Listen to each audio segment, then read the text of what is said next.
TV Candidez. Aqui a cidade tem muito mais espaço. Fundação Jaime Martins, promovendo cidadania.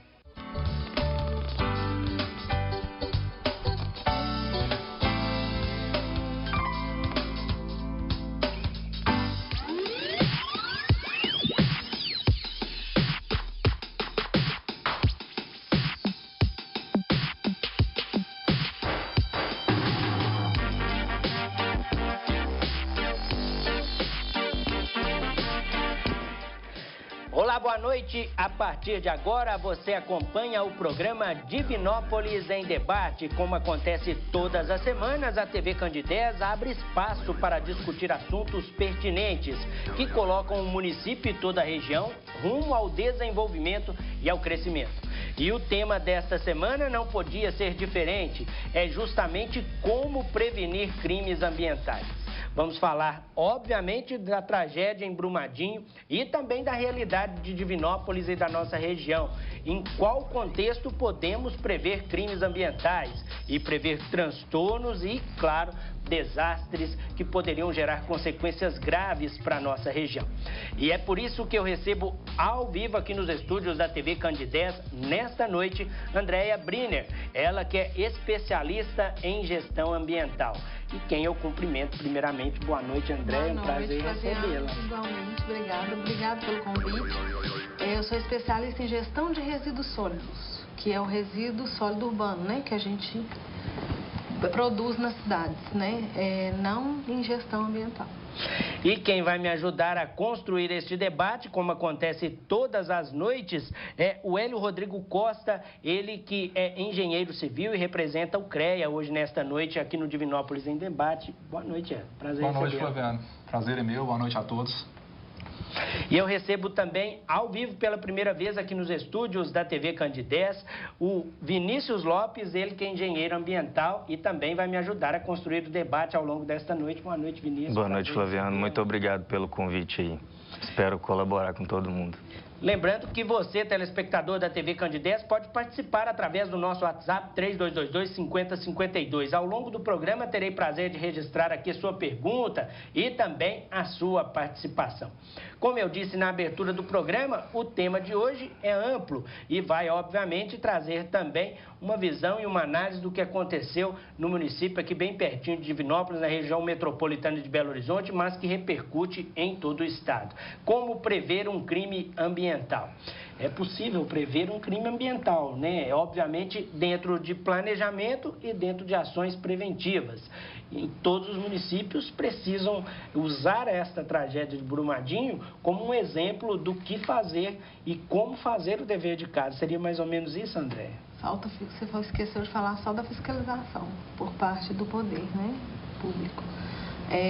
Em um seminário feito na UFMG, em novembro do ano passado, né, eu sou doutoranda lá em saneamento hídrico, foi falado para nós nesse seminário que a FEAM, até na data, né, em novembro do ano passado, tinha somente 4 pessoas responsáveis por todas as barragens de Minas Gerais. Então, acredito que isso seja humanamente impossível, né? 4 pessoas cuidar dessa quantidade de barragens e todas elas, assim, com a tecnologia ultrapassada, né? E assim, com várias denúncias de risco de rompimento. Como eu disse na abertura do programa, está aqui hoje para me ajudar a construir o debate o Hélio, né? E também o Vinícius. Fiquem à vontade para participar. É igual como a Andréia disse, você comentou no início, é extremamente importante um estudo aprofundado e preliminar, até antes de você construir, que seja barragem ou qualquer empreendimento, fazer uma análise de risco a fundo para tentar evitar esse tipo de acontecimento, porque no momento hoje o que está acontecendo é só remediação e poderia ter sido evitado muita coisa, questão da localização das instalações da empresa, até onde que essa lama poderia chegar, qual rio que ela ia atingir, qual proporção que ia tomar, a distância que ela ia chegar, e se talvez fosse feito esse estudo aprofundado antes de fazer não só essa atividade, mas quase a maioria delas, evitaria-se muita coisa. Então, assim, deveria tomar-se mais cuidado com a prevenção e não com a remediação depois que o estrago já aconteceu. E para prever ainda mais esse crime, né, como regra do licenciamento ambiental, tem que ter as medidas mitigatórias para posterior. Exatamente. Término das atividades. Com certeza, no momento do debate é indispensável falar da tragédia que aconteceu em Brumadinho. E mais uma vez nós, mineiros, né, somos atingidos aí com tudo. Em tão pouco tempo. Com tão pouco tempo. Dentro do período aí de 3 anos, teve Mariana, que teve Cataguases, com vazamento, agora vem Brumadinho. Infelizmente, é uma crônica de uma tragédia anunciada, porque agora que repercute mais o assunto, nós vemos que saiu relatórios, apontamentos, estudos que apontam que diversas outras barragens apresentam risco de colapso, risco de vazamento, de rompimento.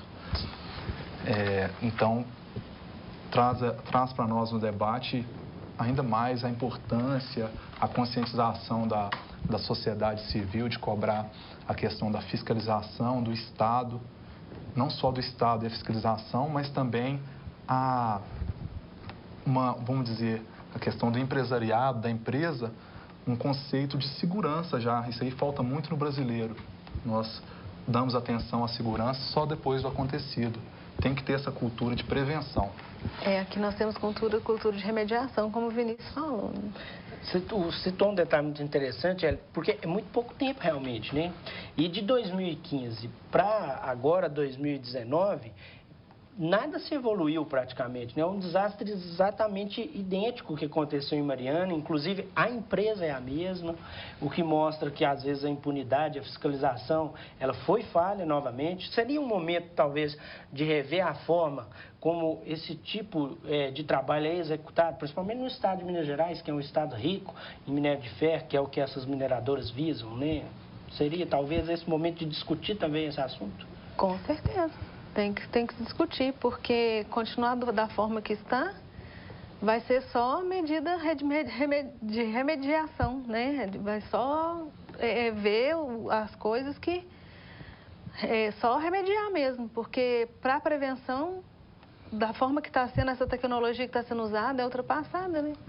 Hoje, quais seriam as medidas assim, cabíveis à população, na legislação ambiental, não só no desastre que aconteceu em Brumadinho, mas também na questão urbana, de cobrar dos órgãos responsáveis, de denunciar e de fiscalizar também? Na minha experiência, Hélio, que eu tenho, é o seguinte, em todo o processo de instalação de qualquer empresa, qualquer empreendimento, né, a gente faz as audiências públicas para a participação da população. A população não comparece. Então, eles gostam de cobrar, mas na hora de participar e ajudar a construir o processo, eles não participam, né? A gente fez, numa cidade que eu fiz um trabalho sobre o plano de saneamento básico da cidade. Foi anunciada, foi 15 dias com moto na rua, na mídia, jornal, rádio, mais de 16 vezes por dia. Apareceram 8 pessoas numa cidade de 42.628 habitantes. Só aparece depois que a bomba explode. Só aparece depois que a bomba explode. Aí depois fala assim, porque eu não queria essa empresa aqui. Exatamente. Que eu não sei o quê. Porque aqui não foi, porque você não foi lá e não reclamou. É seu direito. É assim, é o que o Flaviano disse no início também.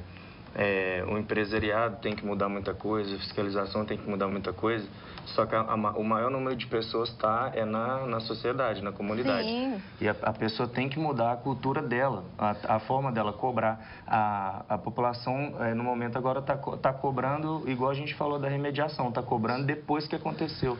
E poderia ter feito a cobrança antes, participar de audiência pública, que em toda fase do licenciamento ambiental é documentação pública, todo mundo pode chegar a pedir vista do processo, saber onde que vai ser, como que está sendo feito. Então isso não é omitido da população. Só que é a cultura do brasileiro de também reclamar depois que já aconteceu. Mas... Só te interrompendo, claro. Mas a gente viu isso muito na tragédia de Brumadinho, muitos familiares falando, meu filho que trabalha para a Vale, ou meu marido que trabalha para a Vale, falou sobre uma infiltração, sobre uma situação que já era um indício de que isso ia acontecer. A população também ela é fiscalizadora. A denúncia ela é importante também nesse processo de fiscalização. Com certeza. Como as pessoas elas dependem economicamente daquele empreendimento, então eles não têm coragem de fazer as denúncias e tem medo de ser coagidos, né? De tirar o emprego deles. Então, boicotado, né? Boicotado, alguma coisa assim. Mas a maioria das pessoas, elas realmente não faz essa cobrança e essas denúncias, né? Até desculpa, a sua área, que é a parte de gerenciamento de resíduo sólido, às vezes a pessoa fala, mas o lixão é assim, o aterro é assim, só que às vezes na própria casa dela ela não faz diferenciação nenhuma de uma coleta seletiva e não cobra também a coleta correta do resíduo dela, ela só reclama lá no final, onde que já não tem mais... É mais difícil ela tomar alguma atitude do que fazer na própria casa dela alguma atitude para reverter essa situação. Sim. Com certeza. Vinícius entrou até num ponto interessante que a gente vai citar também ao longo do programa, que é a questão dos resíduos sólidos, que é a sua especialidade, né, Andréia? Sim. É algo não diferente da tragédia que aconteceu em Brumadinho, mas que precisa ser vivenciado por muitos municípios, né? Um planejamento adequado para isso. Divinópolis está entrando num momento crítico na questão do nosso aterro controlado, até mesmo porque a sobrevida daquele espaço está cada vez menor. Né?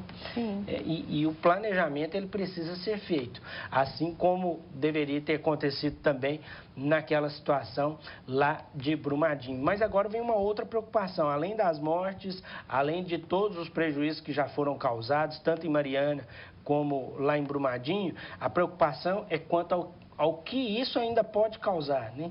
É incalculável. A gente tem a situação do Rio Paraupeba, né? Que já está parcialmente poluído, né? É possível nesse momento já mensurar quais prejuízos ainda pode vir através de uma tragédia como essa? Por se tratar de um sistema vivo, né? Orgânico, é difícil prever. Né? Porque como cada organismo, cada planta, cada pedaço do rio, ele reage de alguma forma. Ele absorve de alguma forma. Então, é um indivíduo único, né? Então, a gente não consegue fazer essa mensuração, faz hipótese ou estatística né, a respeito. Ainda mais por se tratar de um rejeito de minério, tanto a vegetação quanto o próprio peixe é um grande... absorvedor de metal. Então, acredito que seja muito difícil, tanto a de Mariana até hoje, você vê reflexo disso. Então, assim, é bem difícil calcular por daqui quantos anos isso vai perdurar e vai afetar tanto a população quanto ao ecossistema da região afetada. E é impactante porque nós vemos que a bacia do Rio Paraupeba, ela, além de parte do abastecimento de Belo Horizonte, ela atende cerca de 50 municípios da região do entorno, inclusive municípios perto nosso aqui, como Pará de Minas, que é também do Centro-Oeste, que é uma cidade grande.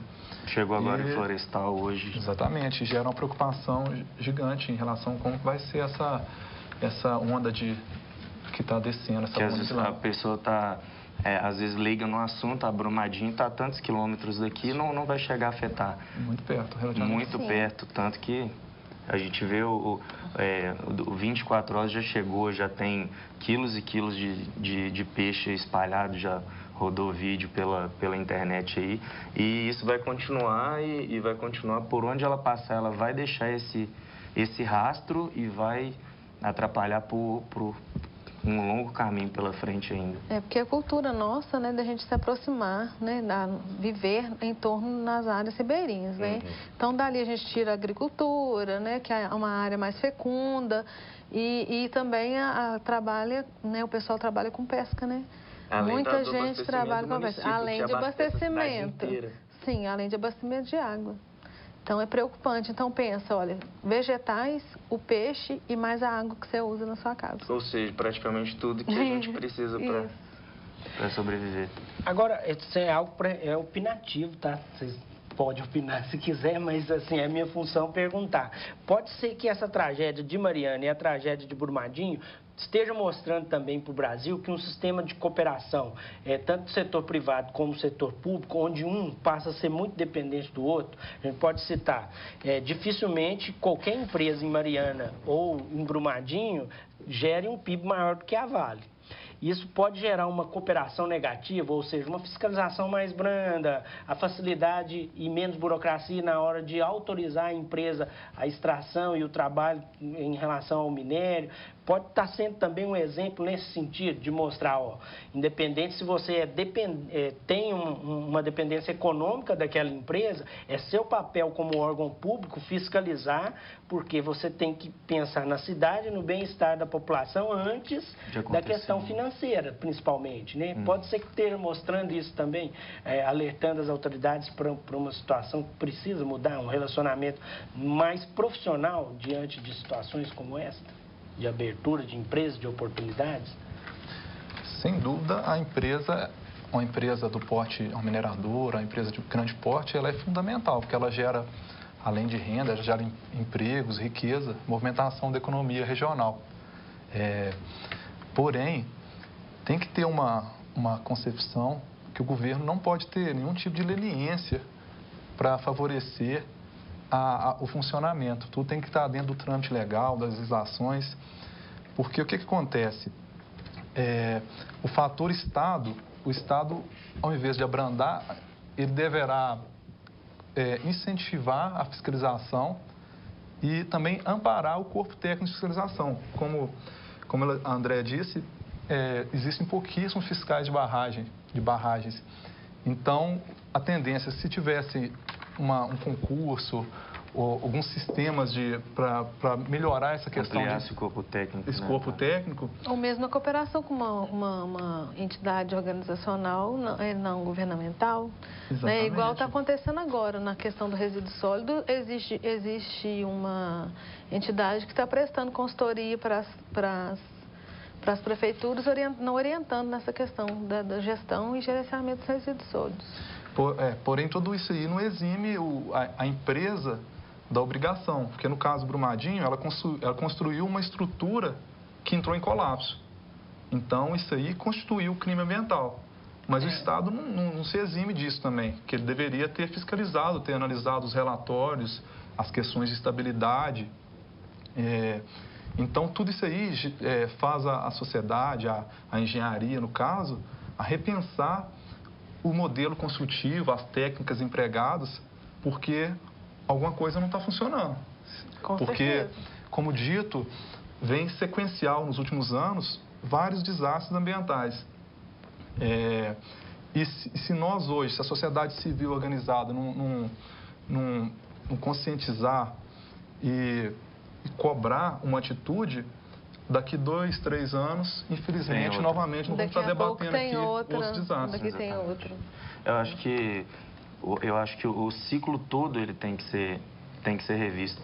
Tanto a parte da empresa, no caso, e a parte fiscalizadora. Se a gente for pegar a fundo aí, existem falhas de ambos os lados. O Estado não consegue fiscalizar e talvez o empreendedor, aproveitando dessa falha do Estado, também trabalha de uma forma que talvez não deveria trabalhar. Trabalho no mínimo, né? A gente tem um mínimo, né, que pode cumprir. Exatamente. E o ideal, né? Isso. Então, eles trabalham no mínimo para gastar menos. Então, né? assim, analisando todo esse ciclo, a gente aponta falhas dos dois lados, considerando dois lados, a parte fiscalizadora, que seria o Estado. Lembrando também que tem a parte do DNPM, né, que é a parte da extração minerária, a parte do Estado, que é a questão do licenciamento ambiental, e a parte do empreendedor. Eu trabalho com consultoria ambiental, tem vários clientes meus que, no licenciamento ambiental, existem classes de 1 a 6, e dependendo dessas classes, a fiscalização, não a fiscalização, na mesma proporção, mas alguns tipos de licenciamento não têm vistoria agendada. Por exemplo, a gente sabe que um empreendimento vai ter vistoria e o outro não. Há alguns empreendimentos que são classificados em classe 1 e 2, que não têm a vistoria no processo de licenciamento, mesmo assim eles têm um processo de gestão de qualidade, ele tem um profissional fixo dentro da empresa que toma conta do lixo dele, do resíduo sólido, do efluente líquido, tem uma mini estação de tratamento do produto, do efluente dela. Então, assim, não é porque o Estado não tem capacidade de me fiscalizar que eu também vou trabalhar de qualquer forma. Então, muitos empreendedores já têm essa característica de cuidar mesmo e não esperar que o Estado faça a sua parte. Aí, voltando na questão da cultura da população, se todo mundo mudar a sua cultura, automaticamente isso aí tudo vai mudar. Se o Estado não consegue fiscalizar a Vale, mas a Vale ela tem para ela que eu tenho que tomar conta da minha barragem, do meu empreendimento, fazer um estudo aqui para minimizar os riscos ou acabar com qualquer tipo de risco, independente se vai ter fiscalização ou não, se ela vai ser multada ou não, ela poderia ter essa característica própria para evitar que isso acontecesse. Falta a maturidade empresarial, no caso. Exatamente. Né? Não é porque um não me vigia que eu não vou fazer errado. Exato, Agora, outra coisa também que eu vejo muito em licenciamento ambiental é o empreendedor querer pular etapa. Não é? Queimar etapa. Você já viu isso nas suas Acontece. Aí ele quer tanto implantar, quer que as coisas andem tão mais rápido que queima as etapas. E acontece erros, né, que acontecem agora, porque não é nada, mas lá no futuro pode gerar uma catástrofe. Esse é o programa Divinópolis em Debate. Nesta semana está em discussão a importância de prever crimes ambientais. O programa vai para um rápido intervalo e eu volto em instantes. Não sai daí.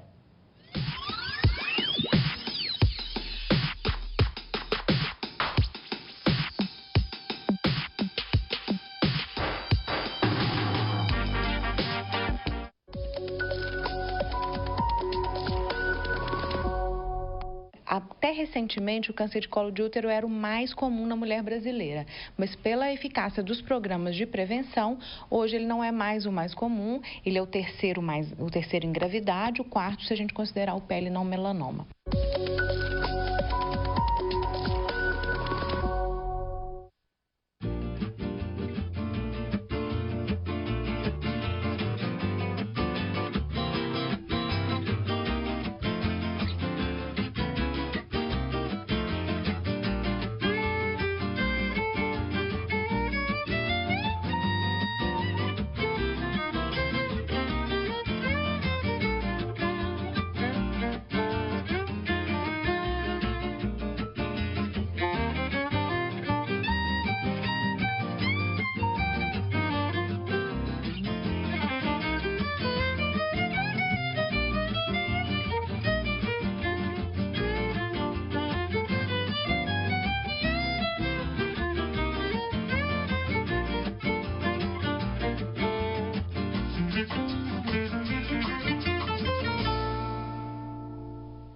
Desde 1980, a Casa Samaritana atende pessoas em situação de vulnerabilidade social. A Sociedade de Assistência a Pobres oferece à comunidade um caminho novo. A formação humana, espiritual e profissional fazem os sonhos se transformarem em oportunidades. Ajude a Casa Samaritana nesse trabalho. Seja um colaborador. Casa Samaritana, Rua Rio Grande do Sul, 1615, bairro Cidil. Telefone 3221-5145. Apoio Cultural TV Candidez. Fundação Jaime Martins.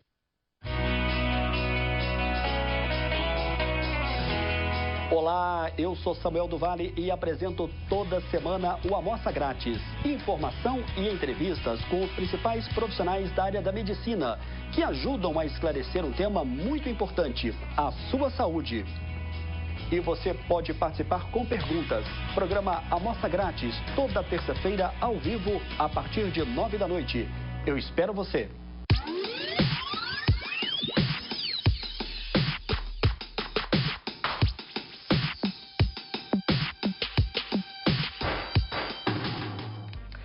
De volta com o programa Divinópolis em Debate. Nesta semana está em discussão o tema a importância de prever crimes ambientais. Quem está ao vivo aqui no estúdio da TV Candidez é Andréa Briner, ela que é especialista em resíduos sólidos. Eu recebo aqui também, para me ajudar a construir o debate, Hélio Rodrigo Costa, ele que é engenheiro civil e representa nesta noite o CREA, e também o Vinícius Lopes, que é engenheiro ambiental.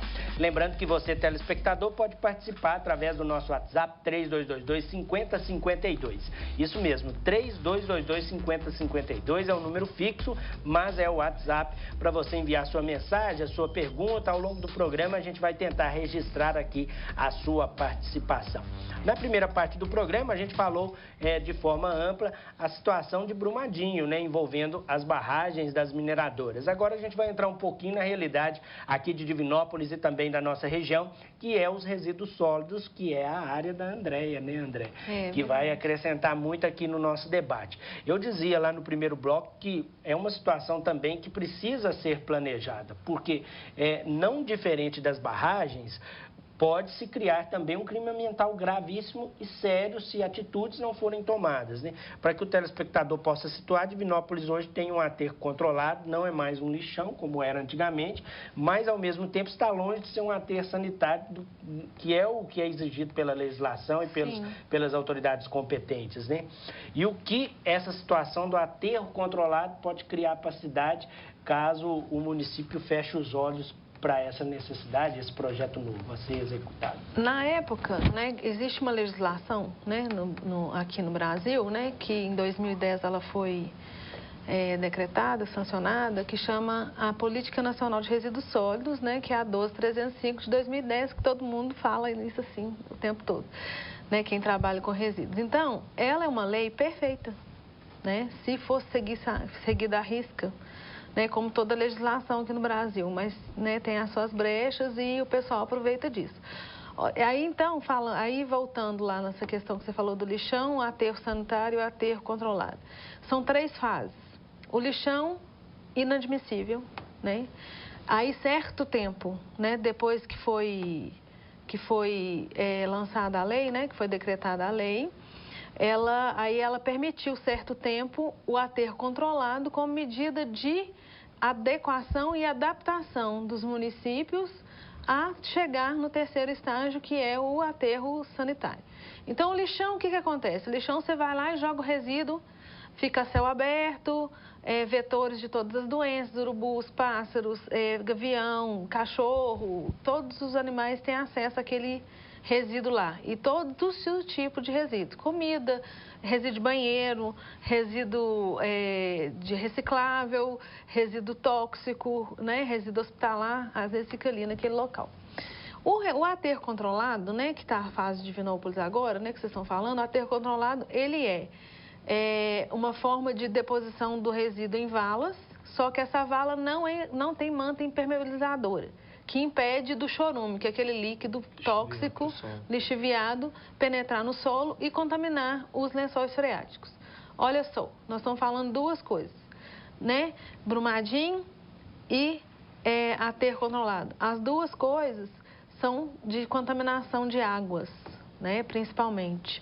Uma, você vê, que foi o caso Brumadinho. Agora, a do aterro controlado é séria e grave, você não vê, ela é silenciosa. E durante anos. E durante anos, porque até que acaba aquele maciço, né, de resíduo que está ali depositado, até 100 anos. E é uma carga diária, assim, né? É uma carga diária de lixiviado que vai penetrando para dentro do solo e contaminando nossos lençóis freáticos, que são as águas subterrâneas. Agora, o aterro sanitário, ele tem todo tipo de tratamento de todos os efluentes. Do efluente líquido, né, que é o lixiviado, o chorume, ele tem a manta permeabilizadora, né, tem o sistema de dreno desse lixiviado, que é jogado numa ET, que é a estação de tratamento de esgoto, né, de efluentes líquidos, e tem também o sistema de coletagem de gás, que é o CH4, né, o metano, que é o gás que mais contribui com o efeito estufa na Terra, né? Que é o gás mais perigoso. Então, o aterro sanitário ele tem esses tratamentos. Normalmente, quando não quer ter uma recuperação energética, ou seja, aproveitar desse gás para gerar energia elétrica, ele é queimado em flares, né, que são chaminés, que esse gás é queimado e liberando CO2, o CO2 é menos poluente do que o CH4, então baixa bastante o efeito estufa. E quando se quer aproveitar, né, o gás contido nesse aterro, ele é acoplado a uma estação que pode ser por turbina ou motor de combustão interna para gerar energia elétrica, para ser usado no próprio aterro ou, às vezes, jogar nas linhas da concessionária. Como eu disse na abertura do segundo bloco e ao longo de todo o programa, o Hélio Vinícius me ajuda a construir o debate. Fica à vontade para participar deste momento em que a gente fala um pouquinho também sobre resíduos sólidos. Pois bem, André, visto que no plano diretor das cidades tem uma parte que diz a respeito do plano de gerenciamento dos resíduos sólidos, né? Sim. E hoje, nota-se em Divinópolis que, um exemplo, que pouca parte do lixo ele é coletado, ele é selecionado. Toda a coleta é completa, mas a seleção por diversos materiais, ela é bem deficiente, bem pequena em relação à quantidade total de lixo coletada. Numa cidade do porte de Divinópolis, quais são as maneiras, as alternativas para ampliar esse tipo de coleta sustentável, de até beneficiar associações de catadores e outras pessoas que dependem desse tipo de renda? Sim. Vocês estudiosos, né, vocês estão por dentro, né, dos assuntos a respeito de saneamento básico, vocês podem ver que pelo mundo, todo mundo está abandonando os aterros sanitários. Né? O aterro sanitário já é uma coisa do passado, né? Em muitos lugares, principalmente na Europa, né? Que tem catadores. Principalmente na Europa, porque lá eles têm pouco terreno, eles têm pouca área, né? Para poder fazer a deposição, né? Lá é muito densamente populoso. Então, o que eles fazem? Eles estão investindo agora, né? A gente fala aqui em Oliveira, nós temos, até aqui em Divinópolis também, nós temos o movimento Lixo Zero. A gente fala da economia circular. O que é economia circular? A economia circular é a seguinte: você lança um produto no mercado, né? Antes de lançar esse produto no mercado, você analisa todo o ciclo de vida daquele produto, prevê os impactos que ele pode gerar e ele já sai com as suas determinações de mitigação desses impactos. Então, o que é isso? O que vai acontecer? Você vai comprar, por exemplo, o leite. Aí, o que ele vai gerar de impacto lá na sua casa ou aqui? É a embalagem cartonada, né? Que a gente fala Tetra Pak. Então, o que acontece? Você, prevendo isso, você já vai destinar esse lixo para os catadores. Por quê? Baseado na 12305, a gente tem que repensar, a gente tem que reutilizar, né, os produtos e temos que reciclar. Então, uma figura importantíssima nessa economia circular, em todo esse processo, é o catador de material reciclável. Então, o que pode se fazer para melhorar, né, essa seleção que você está comentando, é incentivar, fazer campanhas e oficinas que ensinam as pessoas a separar seu lixo na fonte geradora, que é a casa. Que vai diminuir consideravelmente o volume jogado no aterro. Né, consequentemente. Então, o que vai acontecer? Quanto menos lixo você colocar no aterro, mais vida útil ele vai ter. Né? Saltando, às vezes, que normalmente a gente faz uma previsão de 34 anos, né? Ele pode subir mais tempo aí. Evitando, assim, procurar outra área. E fazer outro impacto ambiental e às vezes, né, para todo aquele processo de licenciamento que é muito demorado e poluir outra área, né? Que é o que a gente estava falando no início, é muito mais fácil, muito melhor fazer mudar toda essa cultura, tomar essas atitudes antes para evitar um problema futuro bem maior depois, né? Sim, mais importante, né, do que antes começar a fazer a reeducação ambiental das pessoas, incentivar a seleção, o município tem que conhecer o resíduo que ele produz. Então, um estudo muito importante que o município deveria investir e fazer seria a composição ou gravimétrica ou gravimetria, onde você sabe, né, você faz um estudo, né, Oliveira. Divinópolis é muito grande, é porque eu estava falando de Oliveira antes aqui. Em Divinópolis é muito grande, você faz um trabalho de amostragem, né, você seleciona os bairros representativos, né, da economia, e você faz esse estudo, né, e faz por amostragem. Então, você faz e você consegue perceber. Contagem, pesagem mesmo, simples. Aí você vai saber quanto de parcela orgânica que aquele resíduo tem, quanto de papelão, quanto de papel, quanto de PET, quanto de vidro. Aí, a partir disso, você vai estudar o mercado no entorno. Para onde que eu consigo vender esses materiais? Esse material, às vezes, ele é considerado reciclável, mas para a minha área, né, eu consigo vender só para São Paulo. Por exemplo, o vidro, consigo vender só para São Paulo 1 centavo o quilo. Então, isso, né, é inviável, ele torna-se rejeito, entendeu? Para aquela área. Às vezes, aí para uma cidade lá perto de São Paulo, né, um bairro de São Paulo, ali ele não é rejeito mais, ele é um reciclável. Então, estudando o mercado, você pode investir e ajudar a incentivar o aparecimento das cooperativas e associações de catadores. Através ou seja, o lixo passa a gerar renda. Sim, Exatamente. ele é renda e emprego. Renda e emprego, né? Renda e emprego e devolve a dignidade das pessoas, né? Às vezes muita gente está fora do mercado de trabalho porque tem baixa escolaridade, né? E assim, ou vive catando as coisas, né, individualmente nas ruas, né, que a gente vê muito. Onde poderia estar fazendo essa separação toda, igual você falou, a questão da separação do lixo, você consegue fazer um estudo de viabilidade, tanto social, ambiental e econômico também. A matéria orgânica, você vai poder fazer uma compostagem, gerar energia com aquilo, ou gerar um adubo orgânico, o reaproveitamento ou a reciclagem do plástico ou do vidro, a gente consegue fazer uma análise assim, geral de todo aquele material que está sendo jogado, ocupando um espaço enorme, e daqui a 30 anos a gente vai ter que procurar outro lugar para depositar e ir jogando assim aquela matéria-prima toda fora, sendo que ela poderia estar sendo reutilizada às vezes 90%. Outra coisa também que contribui muito, né, com o aumento dos resíduos é o consumismo assoberbado, né? Que todo mundo quer. Porque eu vi um tênis novo, o meu já não presta, eu quero outro. Né? E isso vai gerando o quê? Quanto mais você compra, mais matéria-prima retirada da natureza, né? E mais resíduos nós vamos gerar. Você tem algum estudo que você já participou que mostra quanto mais o poder aquisitivo de um certo local, a quantidade de lixo gerada é extremamente maior? Olha, o reciclável para um bairro de classe mais alta, ele tem maior quantidade. Agora, num bairro de classe mais baixa, o orgânico é maior, a quantidade.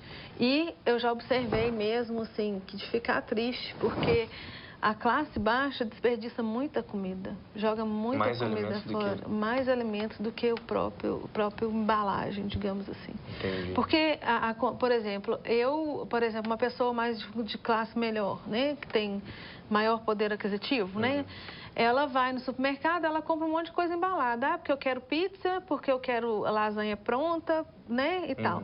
A pessoa de classe mais baixa, como ela não tem esse acesso, ela produz tudo em casa. Então, o que vai acontecer? Mais geração de desperdício e de orgânico. Outro ponto importante, assim, falando além da geração de lixo doméstico e industrial, representando até como engenheiro civil, a construção civil é uma grande geradora de entulho, né, de resíduos, e é muito importante a destinação final adequada, porque quando nós vemos ao longo da cidade vários despejos de entulho irregular, isso aí pode botar fora, né? Exatamente. Pode gerar problemas em relação à contaminação, até a questão de pessoa que utiliza construção, questão de aterro. Zoonose também, que fica escorpião, cobras, exatamente. aranha. Isso é um ponto importante que a população deve conscientizar, que sempre todos estão construindo, ir modificando, fazendo reforma, procurar o serviço adequado, o serviço de desquentulho e proporcionar a destinação adequada. E não só isso, né, Hélio? Porque a construção civil, qualquer que seja a sua obra, né, na sua casa, ela é considerada como um grande gerador. Né? Como um grande gerador, ele tem, por obrigação, da 12305, fazer o seu plano de gerenciamento de resíduos. Então, o que é o plano de gerenciamento de resíduos? Você vai prever, né, o que eu vou gerar, onde que eu vou aproveitá-lo, né, esse resíduo, e para onde eu vou destinar esse resíduo, né? Ou descarte, ou reaproveitamento, ou ter a cidade ter, por exemplo, uma usina de trituração, né, e fazer bloco de cimento, pode fazer piso, você pode fazer várias outras coisas com o resíduo de construção civil. No mesmo caso do doméstico, o da civil também ele pode ser utilizado para bastante coisa. Ele é reciclável para várias outras coisas. Né? Conserta a topografia de terreno. Desde que devidamente separados os materiais. Construção de blocos e tal. André, você citou um detalhe interessante que me chamou muita atenção, que é uma previsão de uso de um terreno para uma situação de lixão a ter controlado, que é o caso de Divinópolis. Você citou 34 anos. Eu acredito que Divinópolis esteja chegando próximo ou esteja bem próximo disso. Né? Aí entra muito no nosso tema a importância de prever crime ambiental. É algo que não está sendo previsto. O que pode acontecer caso esse tempo limite ou aquilo que aquele terreno pode abrigar e já abrigou ao longo dos anos seja atingido? Olha, como os meninos falaram, você tem que procurar outra área. Né? Outra área para furar, fazer vala e colocar. E obrigatoriamente, você abandonando aquela área, você tem que fazer a recuperação ambiental dela. Você tem que fazer o PRAD, que é o Plano de Recuperação de áreas degradadas. Então, fazendo esse PRAD, o que tem que acontecer? Para ficar correto esse PRAD, né, já que ele não é um aterro sanitário, retirar todo aquele resíduo que foi depositado, colocar dentro do aterro sanitário, né, e fazer reflorestamento, recuperação de área, né, fazer todas as ações que são previstas por lei. Sem falar que na atual situação que a gente vive hoje, dificilmente ela não vai encontrar resistência de instalar um aterro controlado em outra área, né? A gente teve um exemplo na comunidade do Quilombo, quando foi o aterro sanitário, a própria população enfrentou, o município enfrentou essa Ninguém quer o lixo no meu quintal eu não quero. Exatamente. Né? Esse aí é o lema, né? Em todo lugar, no mundo inteiro. O estudo dos impactos ambientais na região instalada, né? A questão da área diretamente afetada. Exatamente. Né? Mas, de qualquer forma, qualquer lugar que for instalar vai prejudicar, entre aspas, alguém. O que a pessoa tem que entender? É a conscientização, é clichê ficar falando conscientização. Se você não quer um novo aterro incomodando várias outras pessoas, uma comunidade ou não, diminua a quantidade de resíduo que você descarta, reaproveita, separa.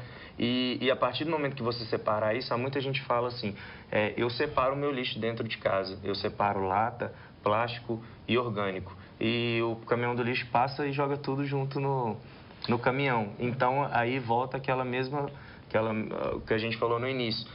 Todo mundo tem voz ativa e pode cobrar. A partir do momento que você faz a sua parte em casa, você pode cobrar do município, quem faz a coleta, cobrar uma coleta seletiva até para aumentar esse tempo a vida útil do aterro do município. E, assim, não precisa fazer tanto essa separação minuciosa dentro de casa. Só do seco, do molhado molhado Só do seco e do úmido já é ótimo, porque o úmido vai para rejeito, vai para o aterro sanitário, né, orgânico. Né, se você não fizer compostagem em casa. E o resto, né, que vai ser o reciclável, vai ser destinar por uma empresa que separa. Exatamente. Né? Aí falta a ligação, né, o cidadão com o catador. Então, o gerador, aí devia ter uma comunicação, né, entre eles para poder a pessoa que produz com o gerador a destinar para aquela pessoa que vai reutilizar, porque igual a gente fala, a gente tem mania de falar lixo. O lixo é tudo misturado. É o orgânico, é o reciclável e o inerte todo misturado. Por quê? Aí um contamina o outro. Se você está colocando o orgânico, né, que gera o lixiviado, né, que é o orgânico, ele contamina o papel e o papel não pode ser reciclado mais, já não serve mais. Então, aí é o seguinte, o que acontece? O resíduo, né, o lixo não tem valor algum, né? O destino dele final é lá no lixão, na aterro sanitário, na aterro controlado. Agora, o resíduo, ele tem valor econômico, ele tem valor social e tem valor ambiental. Exatamente. Ele tem os 3 valores. Então, ele vai ajudar uma família, né, de catador. Você vai estar evitando de colocar isso para... Né, aumentando o volume do aterro sanitário, né, aumentando o volume do lixo, e vai ter um valor econômico que aquela pessoa vive daquilo. Então, vai aumentar a renda daquela família. Então, consequentemente, do município. Do município. É um ciclo. Por isso que é economia circular. Exatamente.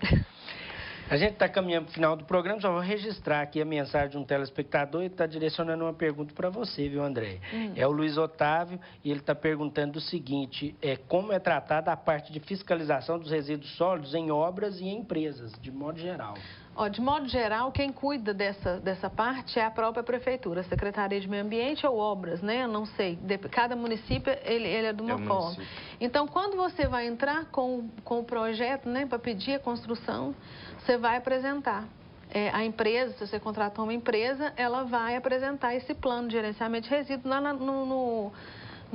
na Secretaria de Meio Ambiente, mais precisamente hoje em dia no CODEMA, né? No Conselho de Desenvolvimento de Meio Ambiente. Isso. Então, o CODEMA vai aprovar ou não aquela reforma, aquela construção, aquela criação daquele empreendimento.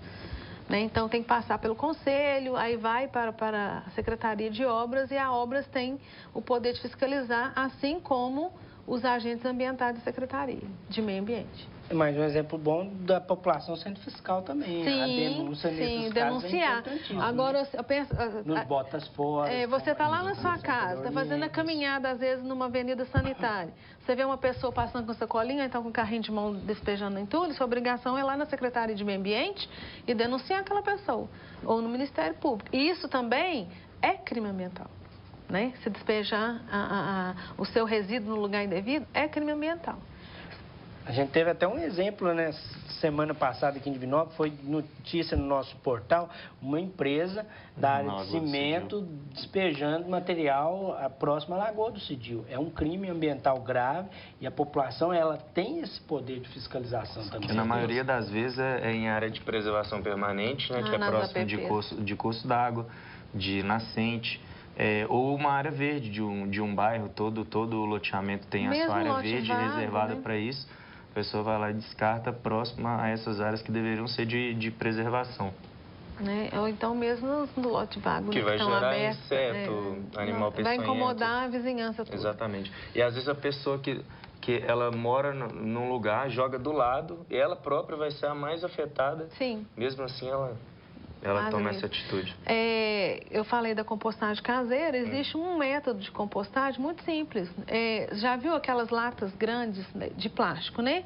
Uma latinha que vem com margarina? Já viu? Aquelas grandes, aqueles baldinhos de margarina. Você faz 3 estágios. Você coloca a número 3 para colher o lixiviado, nesse caso o chorume, que nesse caso não é tóxico. Ele é um adubo excelente para a planta. Aí o segundo estágio, com o fundo do balde furado, né, com a furadeira, você coloca minhoca, a serragem e vai misturando o seu resíduo. Né? Cascas de fruta, resto de comida, não pode colocar carne nem osso. Então, você vai misturando aquilo e em cima, o estágio 1, furado também, é como um reservatório, né? Você vai descendo para o segundo, que depois que o segundo vai se transformando em humus, você vai retirar, vai colocar nas suas plantas. O lixiviado também serve como adubo foliar ou colocar diretamente na terra, que suas plantinhas vão agradecer. Você joga direto no solo ou na própria planta? Como você vai ajudar? Quando você vai usar borrifar, é uma parte por 10. 10 de água e uma parte do chorume. Quando você vai jogar diretamente na planta, na terra, você pode fazer 5 partes de água e uma parte de chorume. Assim pode aumentar a dose.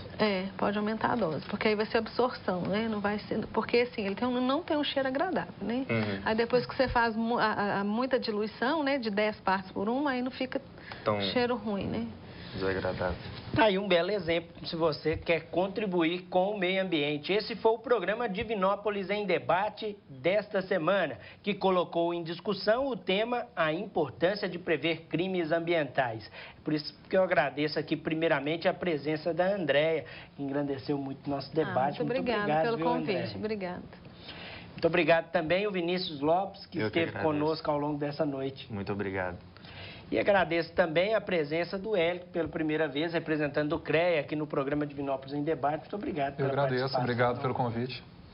E agradeço também a sua companhia, telespectador da TV Candidez, que ao longo do programa também enviou sua mensagem. Infelizmente, a gente não conseguiu responder todas, mas muito obrigado pelo carinho e também pela companhia. Você pode rever o programa na íntegra no domingo às 19 horas aqui pela TV Candidez. Uma boa noite e a gente se vê.